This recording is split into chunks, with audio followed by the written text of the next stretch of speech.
जी दोस्तों, line and angle के session को आगे बढ़ाते हुए आज का हमारा पहला क्वेश्चन है। जैसा कि पिछले वीडियो में हमने देखा था कि लाइन एंड एंगल के महत्वपूर्ण क्वेश्चन को जिक्र किया था, और इस वीडियो में भी आपको जैसा कि फिगर में दिख रहा होगा बहुत ही इम्पोर्टेंट क्वेश्चन चल रहा है। ठीक है, इस प्रकार के क्वेश्चन आपके एग्जाम में आपको परेशान कर देती हैं। ठीक है, तो चलिए आइए हम लोग देख लेते हैं आज का पहला क्वेश्चन। ध्यान दीजिए, दिया हुआ है दी गई आकृति में A B parallel C D है। तो ध्यान दीजिए, A B parallel C D है। दिख रहा है आपको फिगर में ए बी किससे पैरेलल है? सी डी के, तथा B D parallel C D C E. तो देखिए बी डी पैरेलल है सी ई के, अर्थात यह इसके पैरेलल है। ये रेखा और ये रेखा आपस में क्या है? पैरेलल है, किरण है, सॉरी। ठीक, अब कह रहा है यदि कोण ए बी डी 60 अंश हो तो कोण डी सी ई ज्ञात कीजिए। इसका वैल्यू ये पूछ रहा है। किसका वैल्यू? इसका वैल्यू। ठीक है, तो आइए देख लेते हैं। हम क्या करते हैं, इसे और आगे हम लोग इधर बढ़ा देते हैं, और इसे भी हम लोग और आगे इधर बढ़ा देते हैं। अब ध्यान दीजिए, ये कोण जो है वही कोण ये है कि नहीं? ये अगर 60 है तो ये भी 60 है। एकांतर कोण से आपका ये अगर 60 है तो ये भी क्या हो जाएगा? 60। और ये 60 है तो ये कितना हो जाएगा? टोटल 180 अंश होता है, तो ये हो जाएगा आपका 120 अंश। कितना हो जाएगा? 120 अंश। अब ध्यान दीजिए, ये आपका पैरेलल है किसके? इसके। तो देखिए ये कोण और ये कोण संगत कोण है। ये कोण और ये कोण क्या है? संगत कोण है। जब संगत कोण है तो संगत कोण आपस में क्या होती हैं? बराबर होती हैं। अगर ये 120 है तो यह भी कितना हो जाएगा? 120 अंश हो जाएगा। होगा कि नहीं? तो आपका कोण डी सी ई कितना आ गया? 120 अंश। देखिए ऑप्शन नंबर बी में दिया हुआ है।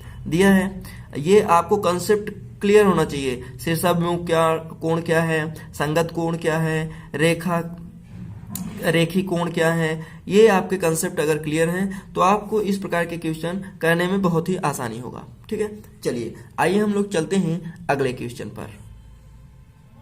चलिए ध्यान दीजिए, हमारा अगला क्वेश्चन दिया हुआ है दी गई आकृति में ए बी सी डी और ई एफ पैरेलल है। ए बी जो है, सी डी ये है आपका, और ई एफ ये आपका है। ये आपस में क्या है? पैरेलल है। क्या है? पैरेलल है। ठीक, फिर कह रहा है यदि कोण ए बी सी 70 अंश हो, ए बी सी 70 अंश है। ये कितना है? 70 अंश हो, और कोण सी ई एफ 40 अंश हो। तो ये देखिए सी ई एफ कितना है? 40 अंश। तथा कोण बी सी ई एक्स है। बी सी ई कितना है? एक्स है। कह रहा है एक्स का मान ज्ञात कीजिए। किसका मान ज्ञात करना है? एक्स का। चलिए आइए ध्यान देते हैं, इसे और ये दो रेखाएं पैरेलल हैं। तो देखिए यहाँ पे ये एकांतर कोण बन रहा है। अगर ये एकांतर कोण बन रहा है तो यहाँ पे अगर ये 70 है तो ये भी कितना हो जाएगा? 70 हो जाएगा। होगा कि नहीं? अगर ये 70 है तो ये कितना होगा? ये आपका हो जाएगा 110 अंश। कितना हो जाएगा? 110 अंश। अब ध्यान दीजिए, अगर ये 140 है तो ये कितना हो जाएगा? ये भी 40 हो जाएगा। क्यों? क्योंकि टोटल कितना होता है? 180, और 180 में से 140 घटाएंगे कितना आ जाएगा? 40। अब त्रिभुज के तीनों कोण x, 110 और 40, तीनों कोणों का योग कितना होता है? 180 अंश। अर्थात x प्लस 110 प्लस 40 बराबर कितना हो जाएगा? 180 अंश। अब x बराबर अगर हम निकालें तो 180 माइनस इसको और इसको जोड़ेंगे 150 हो जाएगा। ठीक, तो यहाँ पे कितना हो जाएगा? 30 अंश। x बराबर कितना आ जाएगा? 30 अंश। तो x का वैल्यू आपका कितना आ गया? 30 अंश आ गया। कितना आ गया? 30 अंश। तो देखिए ऑप्शन नंबर बी में है। ऑप्शन नंबर बी में है। तो ध्यान दीजिए, इस प्रकार के क्वेश्चन आप बहुत ही आसानी से कर पाएंगे। चलिए आइए हम लोग देख लेते हैं नेक्स्ट क्वेश्चन। हमारा अगला क्वेश्चन दिया हुआ है, कह रहा है दी गई, ध्यान दीजिए, कह रहा है दी गई आकृति में ए बी सी डी के पैरेलल है। तो ध्यान दीजिए, यह ए बी है और सी डी ये आपस में क्या है, पैरेलल है। क्या है, पैरेलल है। ठीक, फिर कह रहा है कोण ए सी बी,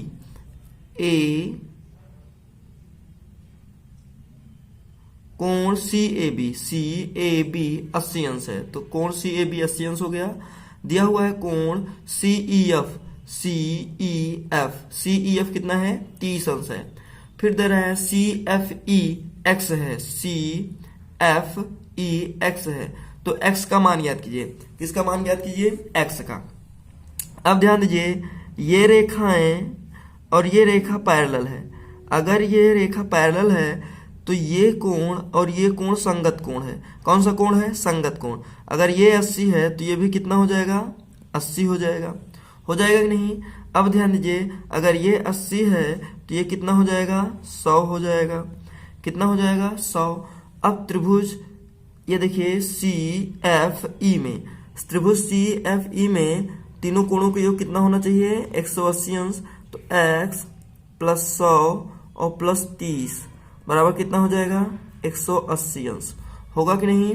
अब ध्यान दीजिए, x बराबर कितना हो जाएगा, इसको और इसको जोड़ेंगे 130 हो जाएगा, उधर जाएगा घट जाएगा, अर्थात 180 में से 130 हम लोग क्या करेंगे, घटा देंगे। तो x बराबर कितना आ जाएगा, 50 आ जाएगा। कितना आ जाएगा, 50। तो देखिए ऑप्शन नंबर सी में है। ऑप्शन नंबर सी में है कि नहीं। देखिए फिगर जो आपको दिख रहा है वो देखने में क्या है, कठिन लग रहा है, लेकिन आपका जो ये क्वेश्चन है कंसेप्ट से बहुत ही आसानी से लग जाएगा। ठीक है, चलिए आइए हम लोग चलते हैं नेक्स्ट क्वेश्चन पर। आइए ध्यान दीजिए, हमारा ये क्वेश्चन दिया हुआ है, कह रहा है कि दी गई आकृति में A B parallel C D है। तो देखिए ए बी ये है और ये सी डी है। तो ए बी पैरेलल क्या है, सी डी है। फिर कह रहा है एक्स वाई जेड एक त्रिभुज है। तो देखिए एक्स वाई जेड ये क्या है, एक त्रिभुज है। फिर कह रहा है ए एक्स वाई कितना है, 70 अंश है। तथा कह रहा है एक्स जेड डी कितना दे रहा है, 120 अंश दे रहा है। तो वाई एक्स जेड का मान याद कीजिए, वाई एक्स जेड, अर्थात इसका वैल्यू पूछ रहा है, इसका वैल्यू पूछ रहा है। अब ध्यान दीजिए, अगर हम यहां से देखते हैं ये और ये, तो देखिए ये जितना है उतना ये भी है। इसको हम मान लेते हैं ए है, कितना है, ए डिग्री है। अब ध्यान दीजिए, अगर ये और ये क्या है, एकांतर कोण है, तो एकांतर कोण आपस में क्या होती हैं, बराबर होती हैं। तो ध्यान दीजिए 70 प्लस ए बराबर कितना हो जाएगा, 120 अंश। होगा कि नहीं। अब ए का वैल्यू निकालेंगे तो ये इधर जाएगा, तो 120 माइनस कितना हो जाएगा, 70। तो 120 में से अगर 70 घटाएंगे कितना आ जाएगा, 50 डिग्री। तो ए का वैल्यू कितना आ गया, 50। तो ध्यान दीजिए ऑप्शन नंबर बी है, ऑप्शन नंबर बी। तो देखिए ये क्वेश्चन आपको बहुत ही आसानी से समझ में आ गया होगा। तो ये वीडियो आपको कैसा लगा कमेंट बॉक्स में कमेंट करना ना भूलिएगा। या चैनल पे नए हो तो चैनल को सब्सक्राइब कर लीजिएगा, बेल आइकन पे प्रेस करना ना भूलिएगा, ताकि नए नोटिफिकेशन आप तक पहले पहुंच सके। जी दोस्तों, यदि किसी और टॉपिक पे आपको वीडियो चाहिए तो कमेंट जरूर करिएगा। फिर मिलेंगे हम लोग नेक्स्ट वीडियो में नेक्स्ट टॉपिक के साथ। तब तक के लिए जय हिंद।